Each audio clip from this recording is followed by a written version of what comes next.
Hola, hola, ¿cómo están? Feliz día a todos y a todas de nuestra clase. Qué bueno volverlo a ver, feliz año, ¿vale? Bueno, estamos comenzando ya nuestro segundo momento, muchachos, y con este segundo momento entran nuevos temas. Y el día de hoy, en nuestra clase de Geografía Económica, vamos a analizar las bases estructurales de la economía venezolana. Así que vamos a hablar un poco de cuáles son las bases de la economía venezolana, en qué se sustenta, o en qué se ha sustentado históricamente la economía venezolana. Vamos a analizar un poco esos elementos en la clase de hoy y la próxima clase, ¿sí? Así que vamos a hacer un recuento histórico que también nos va a permitir ponernos en sintonía con lo que sucede hoy en la economía venezolana, poder entender digamos, desanudar todo esto que significa la realidad económica contemporánea venezolana. Para poder desanudar eso, para poder entenderlo, hay que analizarlo.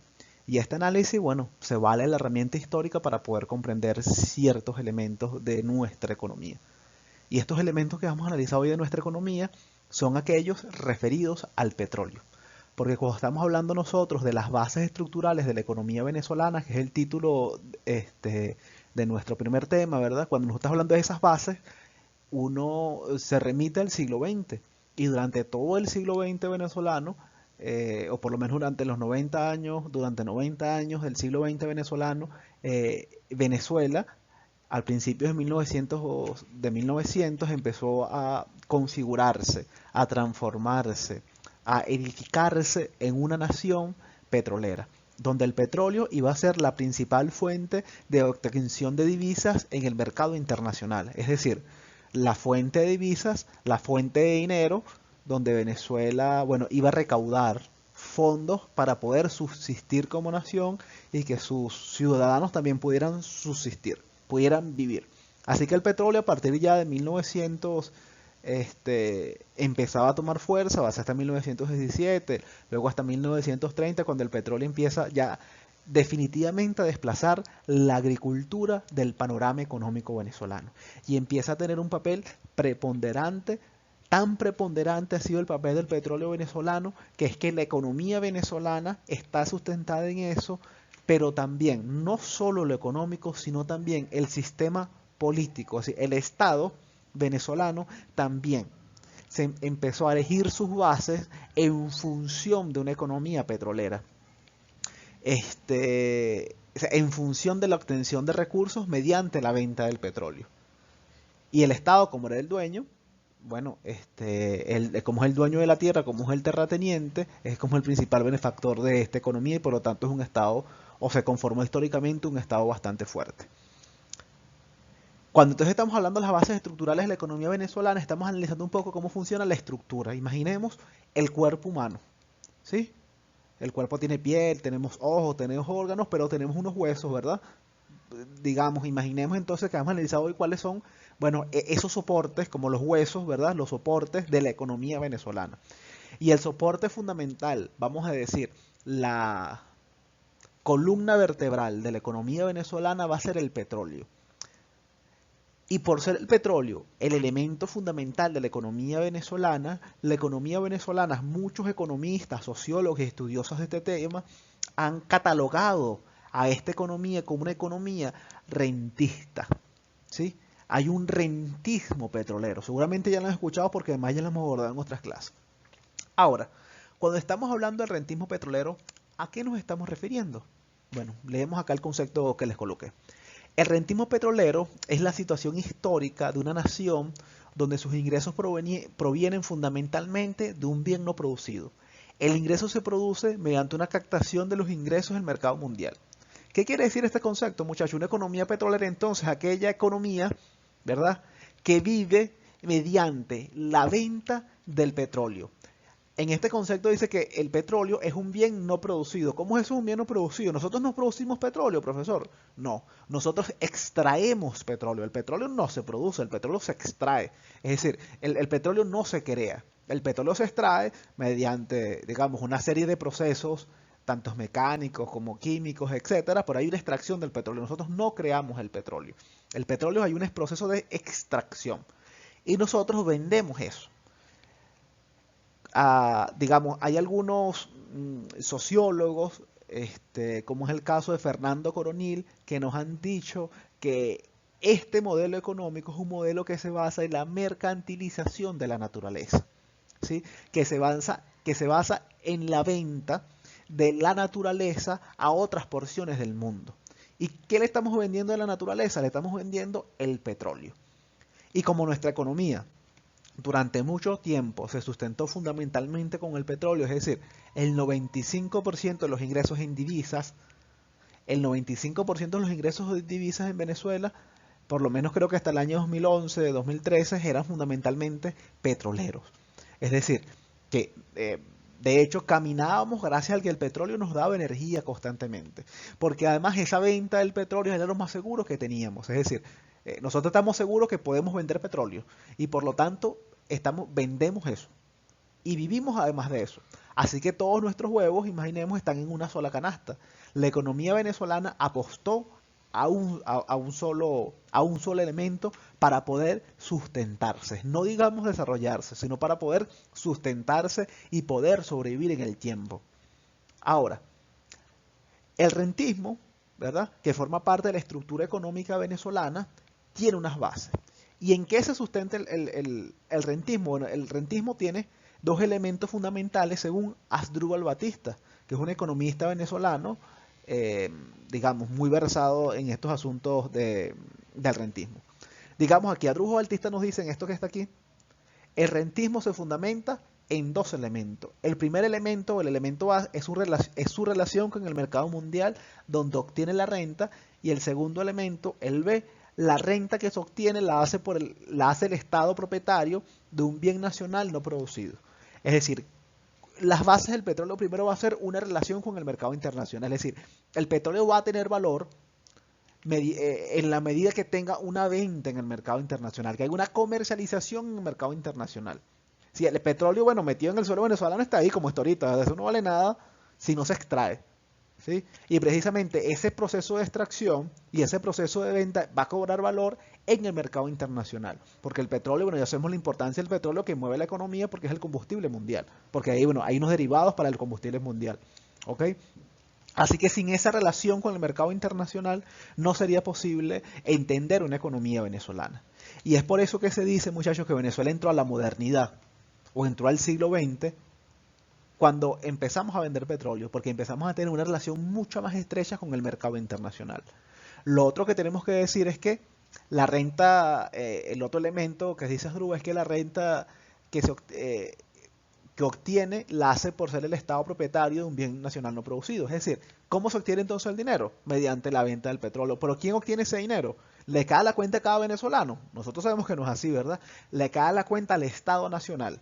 Cuando el Estado Nacional es el productor, o le cae a la cuenta mediante regalías e impuestos de las compañías transnacionales que extraen petróleo en Venezuela y que han extraído petróleo en Venezuela. Ante la nacionalización, Venezuela, digamos, el ingreso fundamental era mediante impuestos y mediante regalías. ¿Ok?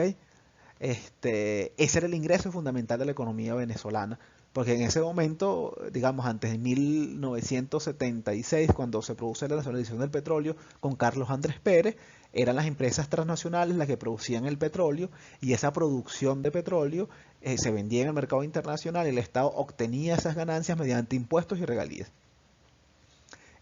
¿Y por qué la recibe el Estado? La va a recibir el Estado porque, digamos, según nuestra Constitución, el Estado es el tentador, es el propietario de los bienes que están en el subsuelo. ¿Sí? Así que el Estado va a actuar como un terrateniente. Nosotros ya hemos hablado de los terratenientes, que son esas personas que tienen grandes extensiones de tierra. Esta misma función la va a tener el Estado Nacional, la va a tener el Estado venezolano. Es decir, va a tener la función de ser el propietario de grandes porciones de tierra. ¿Sí? Y además la va a administrar. Yo les decía ya que en otros momentos o producto de que el Estado es el que administra esta renta petrolera, el Estado se empieza a convertir en un Estado sumamente poderoso. Y se empieza a convertir en un Estado sumamente poderoso porque no depende de que tal persona le pague los impuestos para poder sobrevivir o cuál empresa le pague los impuestos. No necesita impuestos. Es decir, sí necesita impuestos, pero no vive fundamentalmente de eso, sino vive de los ingresos que provienen del petróleo. Por lo tanto, es un Estado sumamente poderoso porque es un Estado muy autónomo de la sociedad. A diferencia de los estados, por ejemplo, en las economías que nosotros podemos llamar del centro del mundo, ¿sí? Las economías del primer mundo, donde el Estado vive de los impuestos que pagan los ciudadanos y sus empresas. Por lo tanto, el Estado allí depende mucho más, porque hay una relación de dependencia entre la ciudadanía y el Estado. Pero un Estado rentista, donde el principal ingreso de la nación proviene del petróleo, el Estado es muy poderoso. Y es un Estado además que se empieza a configurar cuando Juan Vicente Gómez, por allá en 1817, perdón, a partir de 1808, se empieza a configurar ese Estado, que es un Estado muy fuerte. Y este Estado muy fuerte, somos el heredero del Estado gomecista. Ese es el Estado que sigue hoy, que es un Estado sumamente violento, ¿verdad? Que es un Estado que se forma cuando Gómez, y además que este Estado violento se sustenta en una autonomía muy poderosa, donde los ciudadanos tienen, digamos, a veces como poca influencia en esas esferas. Ahora, nosotros ya sabemos que fue cuando Juan Vicente Gómez, que pasamos, que dejamos de ser una economía agrícola y que somos hoy una economía petrolera, una economía rentista. Ahora, se preguntarán ustedes, pero ¿por qué es que somos una economía, por qué somos un país rentista? ¿Por qué es que no seguimos sembrando? ¿Por qué es que no montamos unas empresas y tenemos una economía mucho más diversificada? Pues bien, muchachos, digamos, esa es una pregunta que se le han hecho muchos científicos sociales durante mucho tiempo, tanto en el tercer mundo como en el primer mundo, tanto en el centro de las metrópolis como en la periferia del mundo. Algunas respuestas, como las señalan acá, dice que el diseño del mercado internacional se ha configurado a partir de un elemento central. Unos países productores de mercancías, que hay unos países productores de mercancías que son fundamentalmente el primer mundo, y otros países que se especializan en la extracción de materias primas, que son los países del tercer mundo. Para nuestra fortuna, a nuestro país la verdad no salió muy beneficiado en este reparto de las funciones en la división internacional del trabajo. Entonces nosotros entendemos, a partir de lo que estoy diciendo, que la división internacional del trabajo dice que hay unos países que se encargan de producir mercancías y otros países que se encargan de producir materias primas. Esto en principio, si tú lo ves así a grosso modo, si se ve a grosso modo, como que no estaría mal. Hay unos países que se especializan en una cosa y otros que se especializan en otra. Pero hay una diferencia fundamental, que es la diferencia cuál es, que el valor de las materias primas, ¿sí? En comparación con el valor de las economías diversificadas que producen mercancía, termina teniendo un valor mucho menor, ¿sí? Y por lo tanto, las economías nacionales de estos países monoproductores, o países extractivistas, terminan teniendo o configurándose una economía poco diversificada, pero además de poco diversificada es muy fragmentaria, a diferencia de las economías del primer mundo, que son economías que no son tan fragmentarias, ¿sí? Es decir, que tienen unos aparatos productivos bien consolidados y unas relaciones mercantiles bastante consolidadas. Por ejemplo, un país petrolero como Venezuela, como no produce mercancías, es decir, no producimos nada, esta camisa es de China, estos lentes seguramente también son de China, estos audífonos son de China, qué sé yo, el aparato con que estoy dando la clase seguramente tampoco se produce aquí, es decir, nosotros nos damos cuenta de que no producimos nada porque nada está hecho en Venezuela, ¿sí? Ahora, esto es un mal de Venezuela, pero también es un mal de las economías, ¿sí? De las economías extractivistas y monoproductoras, de las economías del tercer mundo, ¿sí? Que son economías poco diversificadas y donde se producen pocos objetos materiales, se producen pocas mercancías. Y como se producen pocas mercancías, la economía sigue siendo muy débil y todo se empieza a configurar a partir del elemento central de exportación. En Venezuela es en petróleo, pero en Perú alguna vez fue el guano, después fue el azúcar, en Cuba, por ejemplo, alguna vez fue el azúcar. Es decir, este mal de Venezuela es un mal del tercer mundo, ¿sí? Y eso hace, por lo tanto, que los aparatos productivos en una economía monoproductora, en una economía rentista, el aparato productivo sea muy débil. Pero además nosotros nos damos cuenta que no producimos nada, es decir, que culturalmente, digamos, hay como estamos en un estado distinto culturalmente porque no producimos todo lo que necesitamos.